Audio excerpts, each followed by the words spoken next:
Hello good morning जोहार, मैं संजय और आप देख रहे हैं न्यूज झारखंड। समय हो चला है झारखंड की खबरों को जानने का, उनसे अपडेट होने का। तो चलिए जानते हैं आज की 25 मुख्य बड़ी खबरों को। उससे पहले अगर आप न्यूज झारखंड चैनल को सब्सक्राइब नहीं किए हैं तो प्लीज चैनल को सब्सक्राइब करके बेल आइकन प्रेस कर लीजिए। तो चलिए शुरुआत करते हैं आज की पहली और महत्वपूर्ण बड़ी खबरों से।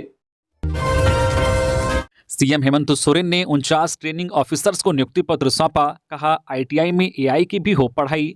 मुख्यमंत्री हेमंत सोरेन ने बुधवार को प्रोजेक्ट भवन के सभागार में आयोजित कार्यक्रम के दौरान 49 ट्रेनिंग ऑफिसर्स को नियुक्ति पत्र प्रदान किए।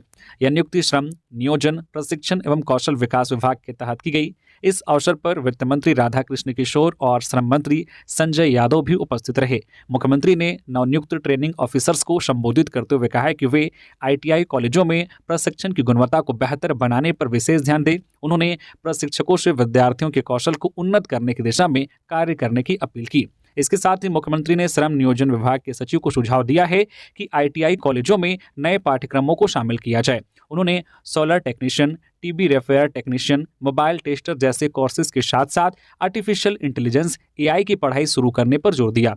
मुख्यमंत्री ने कहा कि भविष्य में एआई का महत्व अत्यधिक बढ़ने वाला है, इसलिए इस क्षेत्र में कुशल तकनीशियनों की जरूरत होगी। उन्होंने यह भी घोषणा की है कि ब्लॉक स्तर पर प्रशिक्षण की व्यवस्था की जाएगी ताकि युवाओं को अपने घर से दूर न जाना पड़े और वे स्थानीय स्तर पर ही दक्ष बन सके।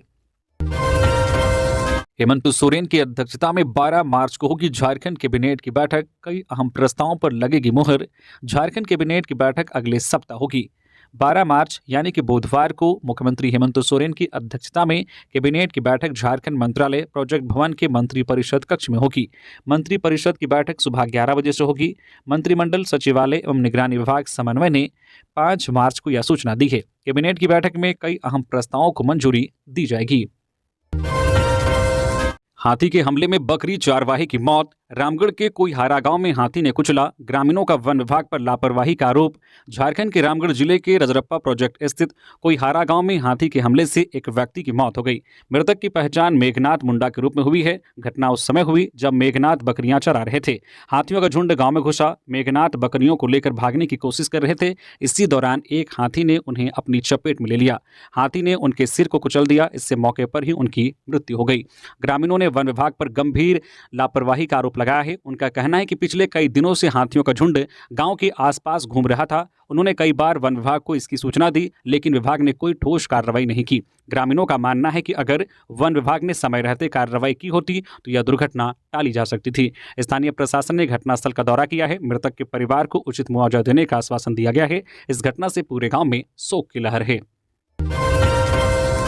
पलामू में पेड़ से टकराई कार, 2 भाइयों की मौके पर मौत, 3 की हालत गंभीर। पलामू जिले के पांकी थाना क्षेत्र के बांदूबार सरैया में बुधवार को एक कार पेड़ से टकरा गई। इस दुर्घटना में मौके पर ही 2 चचेरे भाइयों की मौत हो गई है, जबकि 3 अन्य लोग गंभीर रूप से जख्मी हुए हैं। सभी जख्मी को स्थानीय अस्पताल में इलाज के लिए भर्ती करवाया गया है। सभी लोग कार में सवार होकर एक शादी समारोह में भाग लेने के लिए जा रहे थे।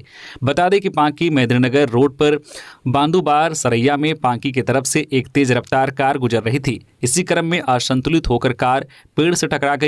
इस दुर्घटना में मौके पर ही नंदेश भुइयां और अवधेश भुइयां की मौत हो गई। दोनों चचेरे भाई हैं और पांकी थाना क्षेत्र के हुरलौंग के रहने वाले थे, जबकि राकेश काशी और कार का ड्राइवर धर्मेंद्र कुमार गंभीर रूप से जख्मी हैं। राकेश और काशी लेसलीगंज के रहने वाले हैं, जबकि ड्राइवर धर्मेंद्र कुमार गेठा गांव का रहने वाला है। इधर घटना की जानकारी मिलने के बाद परिजन भी मौके पर पहुंच गए और रो रो कर उनका बुरा हाल है। ट्रक चालक की मौत के बाद गुस्साए लोगों ने टायर जलाकर किया प्रदर्शन। रोड जाम से बेहाल रहे लोग। धनबाद के बरवा अड्डा थाना क्षेत्र के अजबडी में शनिवार को हुई मारपीट की घटना में घायल हिल कॉलोनी निवासी ट्रक चालक सुरेंद्र यादव की मौत मंगलवार को इलाज के दौरान हो गई। इसके बाद आक्रोशित परिजनों ने बुधवार को रणधीर वर्मा चौक पर शव रखकर जोरदार विरोध प्रदर्शन किया। रोड को जाम कर दिया। इस दौरान लगभग 1 घंटे तक सड़क जाम रहने से लोग परेशान रहे। अंत में डीएसपी वन शंकर कामती दलबल के साथ पहुंचे और 1 सप्ताह में आरोपियों को गिरफ्तार करने का आश्वासन दिया। इसके बाद लोगों ने सड़क को खाली कर दिया। झारखंड में होली के बाद शुरू होगी मैट्रिक और इंटर की कॉपियों की जांच। इस दिन आ सकता है रिजल्ट। झारखंड में मैट्रिक और इंटर की कॉपियों की जांच होली के बाद शुरू हो जाएगी। इसके लिए 60 मूल्यांकन केंद्र बनाए गए हैं। 20 अप्रैल तक कॉपियों की जांच पूरी हो जाने की संभावना है। वहीं 15 जून तक रिजल्ट जारी हो सकता है। चाईबासा में आईडी ब्लास्ट में 3 जवान घायल, रांची के राज अस्पताल में चल रहा इलाज। सीआरपीएफ के सर्च ऑपरेशन अभियान के दौरान हादसा। झारखंड के पश्चिमी सिंहभूम जिले के सारंडा के जंगल में नक्सलियों की ओर से लगाया गया आईडी बुधवार को ब्लास्ट कर गया। इस आईडी ब्लास्ट में बटालियन 197 के सहायक कमांडेंट जी साई, हवलदार सह रेडियो ऑपरेटर वीटी राव के अलावा कांस्टेबल धर्मेंद्र घायल हो गए हैं। जानकारी के मुताबिक आईडी ब्लास्ट की यह घटना झारखंड ओडिशा बॉर्डर के बालिबा और बाबू डेरा जंगल में हुई है। पुलिस की ओर से मिली जानकारी के अनुसार मंगलवार से एक विशेष ज्वाइंट अभियान पश्चिमी सिंहभूम जिले के छोटा नागरा एवं जरायकेला थाना क्षेत्र के सीमावर्ती जंगली और पहाड़ी इलाकों में शुरू किया गया है। बुधवार को इसी के तहत सुबह 8:40 पर छोटा नागरा थाना अंतर्गत बालिबा के आसपास आईडी विस्फोट हुआ। वही रास्ते में गड्ढा करके स्पाइक होल बनाया गया था। इन दोनों की चपेट में 3 जवान आ गए। सभी सीआरपीएफ के 197 बटालियन के हैं। घायल जवानों की गंभीर स्थिति को देखते हुए उन्हें बेहतर इलाज के लिए रांची एयरलिफ्ट किया गया। उन्हें घटनास्थल से हेलीकॉप्टर के जरिए रांची एयरपोर्ट लाया गया, जिसके बाद ग्रीन कॉरिडोर बनाकर सभी घायलों को रांची के राज अस्पताल लाया गया, जहां सभी का इलाज किया जा रहा है। सभी जवानों की स्थिति स्थिर है। मैट्रिक परीक्षा प्रश्न पत्र लीक मामले की जांच के लिए कोडरमा पुलिस फिर पहुंची Giridih. Jharkhand academic council JAC द्वारा आयोजित मैट्रिक परीक्षा के प्रश्न पत्र लीक मामले की जांच के लिए कोडरमा पुलिस ने गिरिडीह में अपनी कार्रवाई तेज कर दी है। बुधवार को कोडरमा के एसडीपीओ अनिल कुमार सिंह अपनी टीम के साथ गिरिडीह समाहरणालय पहुंचे, जहां उन्होंने गिरिडीह एसआईटी के साथ बैठक की। बैठक में प्रश्न पत्रों को स्ट्रांग रूम में रखने के दौरान हुई चूक पर चर्चा हुई। साथ ही यह भी जांचा गया है कि किस अधिकारी को सुरक्षा व्यवस्था की जिम्मेदारी सौंपी गई थी, कौन कौन से कर्मी और जवान तैनात थे और कौन सी परिस्थिति बनी कि ई रिक्शा मंगानी पड़ी एवं बिजली कब गुल हुई थी। कोडरमा पुलिस इस मामले में कोषागार पदाधिकारी, तीसरी बीडीओ, अग्रवाला +2 उच्च विद्यालय के तत्कालीन केंद्राधीक्षक, स्ट्रांग रूम में तैनात सभी 10 शिक्षकों, स्ट्रांग रूम प्रभारी, पुलिस पदाधिकारी और जवानों से पूछताछ कर सकती है। एसडीपीओ अनिल सिंह ने बताया है कि बैठक के बाद आगे की कार्रवाई की जाएगी। तापमान में 3 डिग्री की गिरावट, बढ़ी ठंड। राज्य में देश के उत्तर पश्चिमी दिशा से आ रही ठंडी हवाओं के कारण बुधवार को रांची के तापमान में 3 डिग्री की गिरावट दर्ज की गई है। यह जानकारी मौसम विभाग की ओर से दी गई है। विभाग ने कहा है कि तापमान में 7 से 8 मार्च के बाद 3 से 4 डिग्री की वृद्धि धीरे धीरे होगी। वहीं बुधवार को रांची में अधिकतम तापमान 27.6 डिग्री रिकॉर्ड किया गया, जबकि यह मंगलवार को 30.5 डिग्री सेल्सियस था। हालांकि न्यूनतम तापमान में कोई गिरावट दर्ज नहीं की गई है। पिछले 24 घंटों के दौरान राज्य में सबसे अधिक तापमान सरायकेला में 37.4 डिग्री और सबसे कम न्यूनतम तापमान गढ़वा में 13.1 डिग्री सेल्सियस रिकॉर्ड किया गया। झारखंड बिहार सीमा पर कड़ी होगी निगरानी। पलामू औरंगाबाद के अधिकारियों ने त्यौहार और चुनाव को लेकर बनाई रणनीति। पलामू जिले के सर्किट हाउस में बुधवार को अंतर्राज्यीय समन्वय समिति की महत्वपूर्ण बैठक हुई। बैठक में झारखंड के पलामू और बिहार के औरंगाबाद जिले के उपायुक्त और पुलिस अधीक्षक सहित वरिष्ठ अधिकारी शामिल हुए। दोनों जिले के अधिकारियों ने होली और रामनवमी के त्योहारों को देखते हुए शांति व्यवस्था बनाए रखने की रणनीति तैयार की। साथ ही नगर निकाय चुनाव और बिहार विधानसभा चुनाव को कराने की योजना पर चर्चा की गई।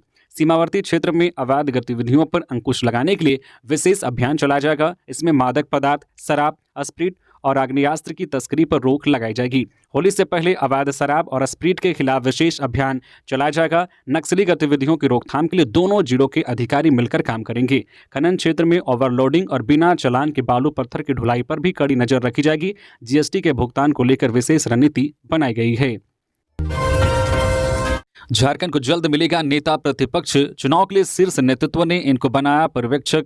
भारतीय जनता पार्टी भाजपा के संसदीय बोर्ड ने झारखंड विधानसभा में पार्टी विधायक दल के नेता के चुनाव हेतु केंद्रीय पर्यवेक्षक नियुक्त किया है। केंद्रीय मंत्री भूपेंद्र यादव और ओबीसी मोर्चा के राष्ट्रीय अध्यक्ष एवं सांसद डॉक्टर के लक्ष्मण को यह जिम्मेदारी सौंपी गई है। भाजपा के राष्ट्रीय महासचिव एवं मुख्यालय प्रभारी अरुण सिंह ने इसकी आधिकारिक घोषणा की। सीएम हेमंत सोरेन की मंशा केंद्र से बकाया राशि वसूलना नहीं, कोयले के अवैध कारोबार पर नियंत्रण बनाए रखना है। बाबूलाल मरांडी। बीजेपी प्रदेश अध्यक्ष बाबूलाल मरांडी ने मुख्यमंत्री हेमंत सोरेन पर निशाना साधा है। उन्होंने अपने सोशल मीडिया हैंडल एक्स पर कहा, कल हेमंत सोरेन जी ने केंद्र सरकार को धमकाते हुए कोयला उठाव रोकने की गीदड़ भभकी दी है। इससे स्पष्ट है कि उनकी मंशा केंद्र से कोई बकाया राशि वसूलने की नहीं, बल्कि कोयले के अवैध कारोबार पर अपना नियंत्रण बनाए रखने की है। असल में राज्य में कोयले के अवैध कारोबार का पूरा नियंत्रण हेमंत जी के हाथों में है। भ्रष्ट अधिकारियों की मिली भगत से अवैध खनन का कारोबार फल फूल रहा है। जितना अधिक अवैध खनन होगा, उतना ही हेमंत जी के काले धन का साम्राज्य मजबूत होगा। इसी वजह से हेमंत कोयले के खनन, उठाव और परिवहन को वैध रूप से नहीं चलने देना चाहते हैं। उनकी मंशा है कि कोयला कारोबार का पूरा खेल गैर कानूनी तरीके से चले, ताकि काला धन मुख्यमंत्री और भ्रष्ट अधिकारियों के बीच बढ़ता रहे। कल सदन में मैंने कहा था, यह सरकार कोयला माफियाओं पर आधारित फिल्म गैंग ऑफ वासेपुर से प्रेरित है, लेकिन अब तो लगने लगा है कि गैंग ऑफ वासेपुर पार्ट 3 की स्क्रिप्ट इसी सरकार की कार्यशैली पर आधारित होगी। जंगल में शौच के दौरान हाथियों का हमला, लातेहार में 72 वर्षीय बुजुर्ग की मौत, परिवार को मिलेगा 4 लाख का मुआवजा। झारखंड के लातेहार जिले में एक दर्दनाक घटना सामने आई है। चंदवा थाना क्षेत्र के मालहन पंचायत के मरमर गांव में जंगली हाथियों ने एक बुजुर्ग की जान ले ली। 72 वर्षीय टकलू गंजू शौच के लिए गांव के पास जंगल गए थे। वहां जंगली हाथियों ने उन पर हमला कर दिया। जब वह काफी देर तक घर नहीं लौटे तो परिजनों ने ग्रामीणों के साथ खोजबीन शुरू की।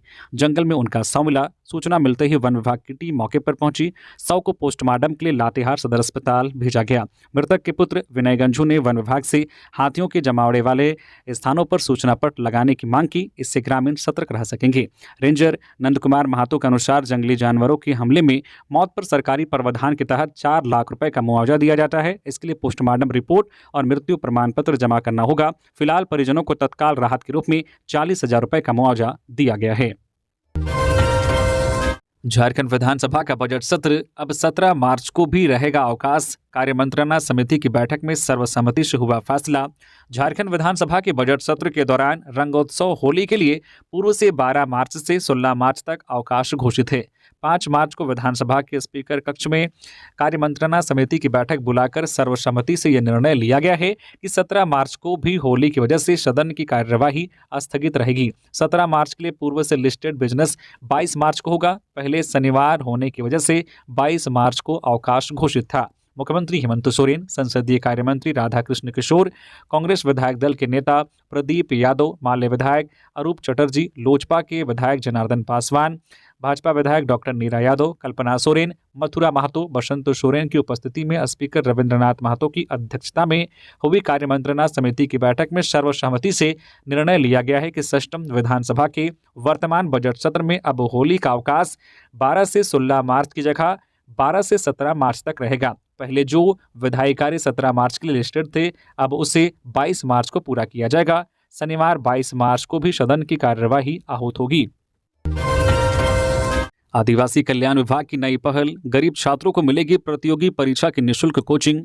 आदिवासी कल्याण विभाग ने प्रतियोगी परीक्षा की तैयारी कर रहे आदिवासी छात्र छात्राओं के लिए एक महत्वपूर्ण कदम उठाया है। विभाग ने ऐसे छात्रों को विशेष कोचिंग की सुविधा देने का फैसला किया है जो प्रतिभाशाली होने के बावजूद अच्छे कोचिंग संस्थानों से वंचित रहते हैं। इस पहल के तहत खूंटी जिले में 100 आदिवासी छात्रों को बिरसा कॉलेज में कोचिंग दी जाएगी। इससे पहले संपूर्ण शिक्षा कवच नामक पहल के तहत जिला प्रशासन कमजोर आय वाले छात्रों को निःशुल्क नीट और जेईई की कोचिंग प्रदान कर रहा है, जिससे हर साल कई छात्र इन परीक्षाओं में सफल हो रहे हैं। आदिवासी कल्याण विभाग द्वारा शुरू की जा रही यह नई कोचिंग योजना भी इसी प्रकार गरीब और प्रतिभाशाली छात्रों को उच्च शिक्षा की ओर बढ़ाने का अवसर प्रदान करेगी। धनबाद में युवक की गोली मारकर हत्या, विरोध में लोगों ने जाम किया दिल्ली कोलकाता हाईवे।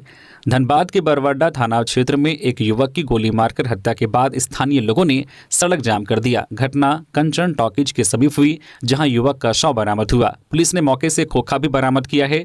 इस तरह की एक अन्य घटना में गोविंदपुर थाना क्षेत्र के रतनपुर खालसा होटल के पास जीटी रोड पर अज्ञात वाहन की चपेट में आने से एक बाइक सवार युवक की मौत हो गई।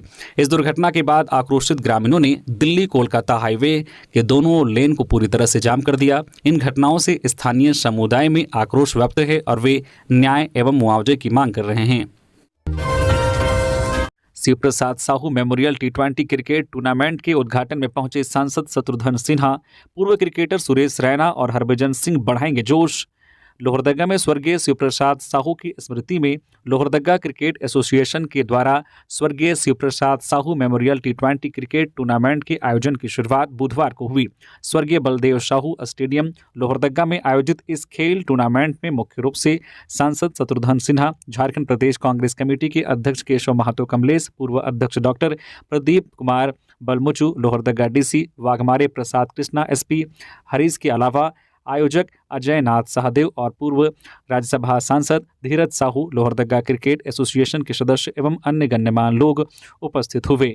मैच के बारे में प्रदेश कांग्रेस प्रवक्ता सतीश पोल मुंजनी ने बताया कि इस T20 टूर्नामेंट में मुंबई, दिल्ली, ओडिशा, हरियाणा, उत्तर प्रदेश, झारखंड तथा मेजबान लोहरदगा जिले की टीम ने भाग लिया है। 8 मार्च को T20 टूर्नामेंट का फाइनल मैच खेला जाएगा। फाइनल मैच में इंडियन टीम के पूर्व क्रिकेटर हरभजन सिंह और सुरेश रैना भी उपस्थित रहेंगे और खिलाड़ियों का उत्साह बढ़ाएंगे। देवघर में 3 दिवसीय बैद्यनाथ महोत्सव का आज होगा आगाज। कई राज्यों के कलाकार करेंगे शिरकत। शिवरात्रि के बाद देवघर वासियों को एक और भव्य कार्यक्रम का आनंद लेने का मौका मिलेगा। देवघर में आज 6 मार्च से शुरू हो रहे 3 दिवसीय राज्य के बैद्यनाथ महोत्सव 2025 की तैयारी पूरी कर ली गई है। बैद्यनाथ महोत्सव जिला प्रशासन की तरफ से आयोजित कराया जा रहा है। इसमें झारखंड के साथ साथ राजस्थान, असम, बिहार, बंगाल, पंजाब, ओडिशा एवं अन्य राज्यों के कलाकार अपनी अपनी प्रस्तुति देंगे। 3 दिवसीय कार्यक्रम को लेकर जिला प्रशासन की तरफ से भव्य तैयारी की गई है। 3 दिवसीय कार्यक्रम में देश के जाने माने सिंगर जावेद अली भी अपनी प्रस्तुति देंगे। कार्यक्रम की तैयारी की देखरेख कर रहे जिला खेल पदाधिकारी संतोष कुमार ने बताया है कि जावेद अली के अलावा बॉलीवुड रॉक स्टार ऋतुराज तिवारी एवं बॉलीवुड रॉक स्टार सिद्धार्थ गौतम भी अपना कार्यक्रम प्रस्तुत करेंगे, जिन्हें देखने के लिए लोग अभी से ही उत्साहित हैं। आज गुरुवार को शाम 4 बजे से कार्यक्रम की शुरुआत होगी। करीब 25,000 लोगों के बैठने का इंतजाम KKN स्टेडियम में किया गया है। दुमका में पुलिस 2 महिला समेत 7 लोगों को किया गिरफ्तार। डायन बिशाही को लेकर युवक की हत्या मामले में हुई कार्रवाई। दुमका जिले के मुफस्सिल थाना क्षेत्र के माल भंडारू पंचायत के पकड़िया गांव में मंगलवार को डायन बिशाही के शक में महिला की पिटाई और उसके पति जयबथन राणा पर जानलेवा हमला और बेटे नरेश राणा की पोल में बांधकर पीट कर हत्या करने के मामले में पुलिस ने बड़ी कार्रवाई की है। पुलिस ने एक ही परिवार की 2 महिला समेत 7 लोगों को गिरफ्तार किया। आरोपियों के साथ 2 छोटे बच्चे भी हैं।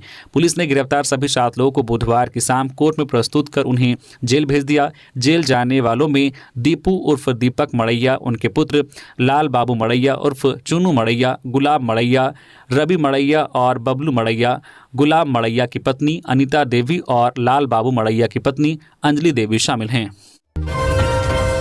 महापर्व में हुई बोंगा की पूजा। पूर्व CM चंपई सोरेन ने कहा, रूढ़िवादी परंपराओं से छेड़छाड़ पर अंकुश लगे।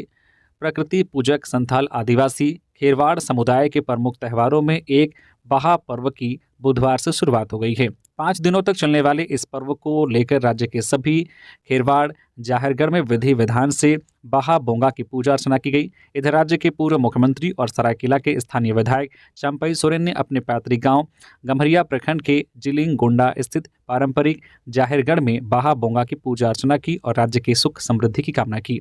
बता दें कि बहा पर्व को लेकर जिलिंगोड़ा जाहिरगढ़ को दुल्हन की तरह सजाया गया है।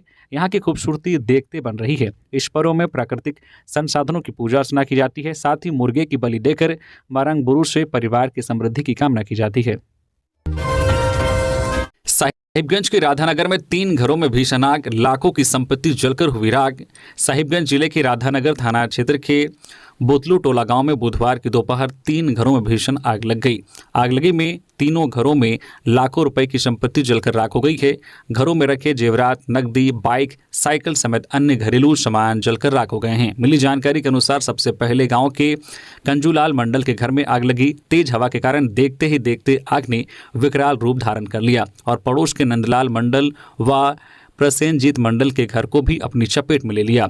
3 घरों में आग लगने की खबर फैलते ही गांव में अफरा तफरी मच गई। स्थानीय लोगों ने कड़ी मशक्कत के बाद आग पर काबू पाया, लेकिन तब तक काफी कुछ नुकसान हो चुका था। पीड़ित कंजूलाल मंडल ने बताया कि घर में रखे नगद 1 लाख रुपए, सिलाई मशीन, जेवरात, पलंग आदि जल गए। जो है प्रसेनजीत मंडल ने बताया है कि उसके घर में उसके जेवरात, नकदी, पलंग व बाइक व अन्य सामान जल गए हैं। वही वीडियो ने बताया है कि अग्नि पीड़ित परिवारों को हुए नुकसान का मुआवजा दिलाया जाएगा। उन्होंने पीड़ित को हर संभव मदद का भरोसा दिया है। अवैध शराब के खिलाफ बड़ी कार्रवाई। जगन्नाथपुर में 2500 लीटर जावा महुआ और कई शराब भट्टियां नष्ट। जगन्नाथपुर थाना पुलिस और ओडिशा के चंपुआ उत्पाद विभाग ने अवैध शराब के खिलाफ बड़ी कार्रवाई की है। संयुक्त टीम ने क्षेत्र में छापेमारी कर कई अवैध शराब भट्टियों को नष्ट किया। साथ ही 2500 लीटर जावा महुआ भी जब्त कर नष्ट किया गया। छापेमारी के दौरान अवैध शराब बनाने वाले कारोबारी मौके से फरार हो गए। थाना प्रभारी शिवनारायण तिवारी ने बताया कि होली त्यौहार को देखते हुए यह विशेष अभियान चलाया गया है। उन्होंने कहा है कि महुआ से देसी शराब बनाना और बेचना कानूनी अपराध है। सदन में गूंजा 1,36,000 करोड़ का मामला। कल्पना बोली लेकर रहेंगे बकाया। नीरा यादव बोली किस पर है बकाया, जनता को ना करे गुमराह। मूल बजट पर दूसरे दिन वाद विवाद के दौरान 1,36,000 करोड़ रुपए बकाया के मामले पर सत्ता पक्ष और विपक्ष के बीच तीखी बहस हुई। इस दौरान झामुमो विधायक कल्पना सोरेन ने दो टूक कहा है कि 1,36,000 करोड़ रुपए लेकर रहेंगे, जनता लड़ाई के लिए तैयार है। इस पर भाजपा विधायक नीरा यादव ने कहा है कि जनता को गुमराह ना करे, यह बताएं कि पैसे की मांग आखिर किससे हो रही है। अगर केंद्र के पास बकाया है तो विपक्ष हर तरह से सहयोग के लिए तैयार है, लेकिन यहाँ तो पब्लिक सेक्टर वाली कंपनियों का मामला है। झामुमो विधायक कल्पना सोरेन ने कहा है कि बता दीजिए कि 1,36,000 करोड़ रुपए हमको कब मिलेंगे। आप जो भी इन्वेस्टमेंट कर रहे हैं, चाहे वो रोड या ट्रेन हो, आपका इंटेंशन है यहाँ का खजाना ले जाना। कौन कौन रास्ता से खजाना ले जाना चाहते हैं? अगर कोई नया रास्ता अख्तियार किया है तो बताइए। हवाई जहाज के माध्यम से खजाना ले जाएंगे तो पहले बकाया 1,36,000 करोड़ दीजिए, नहीं तो झारखंड अपनी लड़ाई लड़ने के लिए तैयार हो गया है। फाइनेंस कंपनी के एजेंट ही कराते थे फर्जी लूट। सरायकेला में 5 आरोपी गिरफ्तार। किराए के बदमाशों को देते थे 10-10 हजार। सरायकेला खारसंवा जिले में फर्जी लूट कांड का भांडाफोड़ हुआ है। राजनगर थाना पुलिस ने 5 सातिर जालसाजों को गिरफ्तार किया है। इनमें भारत फाइनेंस के 3 कलेक्शन एजेंट शामिल हैं। पकड़े गए आरोपियों में निवारण प्रधान, वासुदेव महतो, सुदीप भक्त, वरुण पुराण और विवेकानंद पातर हैं। पुलिस ने इनके पास से बायोमेट्रिक डिवाइस, हाउसिंग सर्वेक्षण फॉर्म, कलेक्शन सीट, जला हुआ टैब, चाकू, 2 मोटरसाइकिल और 7600 रुपए नगद बरामद किए हैं। एसपी मुकेश कुमार लुनायत ने बताया कि पिछले साल सितंबर से राजनगर थाना क्षेत्र में कलेक्शन एजेंटों के साथ लूट की घटनाएं हो रही थी। हर 15 दिन में एक एफआईआर दर्ज होती थी। शक होने पर एसडीपीओ के नेतृत्व में एसआईटी का गठन किया गया। जांच में पता चला है कि कंपनी के कलेक्शन एजेंट ही किराए पर अपराधियों को बुलाते थे, फिर लूट की झूठी कहानी बनाकर पुलिस में शिकायत दर्ज कराते थे। किराए के अपराधियों को 10-10 हजार रुपए दिए जाते थे, बाकी पैसे आपस में बांट लिए जाते थे। चतरा में स्कूल वैन और बाइक के बीच टक्कर। बाइक सवार गंभीर रूप से घायल, रिम्स रेफर। वैन में सवार बच्चे सुरक्षित। चतरा में हेलो किड्स प्ले स्कूल की मारुति इको वैन और एक बाइक में सीधी टक्कर हो गई।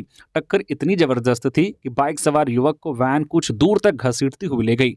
घटना वशिष्ठ नगर जोरी थाना क्षेत्र के प्रतापपुर जोरी मेन रोड पर सरदम अमझरिया पुल पर हुई। हादसे में बाइक सवार के सिर और पैर में गंभीर चोट आई है। हादसे के बाद स्थानीय लोगों की मदद से घायलों को पहले जोरी स्वास्थ्य उपकेंद्र ले जाया गया, वहां से उसे सदर अस्पताल रेफर किया गया। सदर अस्पताल में प्राथमिक उपचार के बाद बेहतर इलाज के लिए रांची रिम्स रेफर कर दिया गया। घायल युवक सिजवा पंचायत की नौकाडी गांव का रहने वाला है। धनबाद में बाइक चोरी करते युवक धराया। लोगों ने बिजली के पोल में बांध कर पीटा। 2 साथी भागने में रहा सफल। धनबाद के कुमारधोबी थाना क्षेत्र में स्थानीय लोगों ने एक बाइक चोर को रंगे हाथों पकड़ लिया।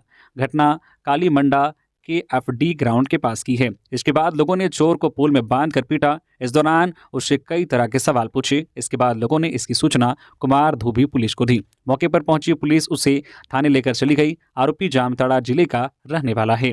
स्थानीय लोगों ने बताया है कि पकड़ा गया युवक अपने 2 साथियों के साथ दिन दहाड़े एक घर के सामने से बाइक चोरी करने की कोशिश कर रहा था। चोर बाइक का लॉक तोड़कर ले जा रहे थे। यह देख स्थानीय लोगों ने जब शोर मचाया तो तीनों भागने लगे।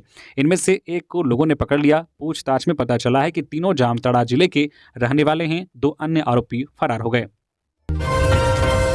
जामताड़ा पहुंचे संथाल परगना जी। 7 माह में जामताड़ा देवघर पुलिस ने 700 से ज्यादा साइबर अपराधी पकड़े।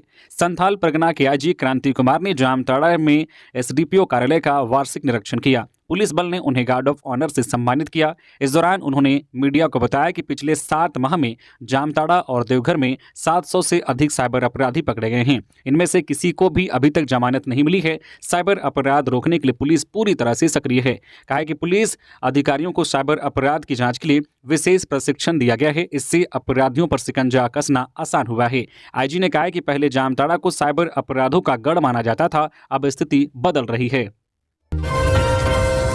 सीएम से मिले सेल के अध्यक्ष सह प्रबंध निदेशक, बीएसएल के डायरेक्टर इंचार्ज एवं माइंस के एग्जीक्यूटिव डायरेक्टर। मुख्यमंत्री हेमंत सोरेन से बुधवार को झारखंड मंत्रालय में steel authority of India limited SAIL के अध्यक्ष सह प्रबंध निदेशक अमरेंदु प्रकाश, बोकारो स्टील प्लांट के डायरेक्टर इंचार्ज वीरेंद्र कुमार तिवारी एवं माइंस सेल बोकारो के एग्जीक्यूटिव डायरेक्टर विकास मनवटी ने मुलाकात की। मुख्यमंत्री के साथ उनकी यह शिष्टाचार भेंट थी। इस अवसर पर मुख्यमंत्री के अपर मुख्य सचिव अविनाश कुमार भी मौजूद थे। महाकुंभ में नाव चलाकर एक परिवार ने कमाए 30 करोड़, सीएम योगी ने भी की सराहना। महाकुंभ के आयोजन में एक नाव चलाने वाले परिवार ने 30 करोड़ रुपए की कमाई की है। खुद सीएम योगी ने विधानसभा में इस परिवार की सफलता की कहानी बयां की है। इस परिवार के लोगों का कहना है कि इतना पैसा उन्होंने पहले कभी नहीं देखा। प्रयागराज में लगे महाकुंभ में पहली बार नाव चलाने वालों को ऐसी खुशियां मिली है जिसे वो कभी भुला नहीं सकते। आम दिनों में नाव चलाने वाले महज 1000 या 2000 रुपए ही कमा पाते थे, लेकिन 45 दिन के महाकुंभ में प्रयागराज के नाविकों ने प्रतिदिन लाखों रुपए कमाए हैं। नाविकों का साफ कहना है कि इतना पैसा उन्होंने पहली बार ही देखा है। सीएम योगी ने विधानसभा में इस परिवार की सफलता की कहानी बताई। उन्होंने कहा है कि सपा कहती थी कि नाविकों का शोषण हो रहा है, नाविकों की देखभाल नहीं की जा रही है। मैं एक नाविक परिवार की सक्सेस स्टोरी बता रहा हूं। ये एक नाविक परिवार है जिनके पास 130 नौकाएं थी। 45 दिनों की अवधि में इन लोगों ने 30 करोड़ रुपए की कमाई की है। यानी एक नाव ने 45 दिनों में 23 लाख रुपए की बचत की है। प्रतिदिन की उनकी बचत देखेंगे तो एक नाव 50 से 52 हजार रुपए कमा रही थी। सीआरपीएफ डीजी ने झारखंड डीजीपी से की मुलाकात। सीआरपीएफ डीजी जीपी सिंह ने पुलिस मुख्यालय में झारखंड के डीजीपी अनुराग गुप्ता से मुलाकात की। इस मुलाकात के दौरान दोनों पदाधिकारियों ने झारखंड में नक्सल विरोधी अभियानों को तेज करने और नक्सल विरोधी रणनीतियों को परिष्कृत करने एवं हाल के दिनों में प्राप्त सफलताओं पर व्यापक रूप से चर्चा की तथा दोनों ने एक दूसरे को स्मृति चिन्ह देकर सम्मानित किया। चाईबासा में डीसी ने तांतनगर कस्तूरबा विद्यालय का किया निरीक्षण। कतार में बैठकर बच्चों के साथ किया भोजन।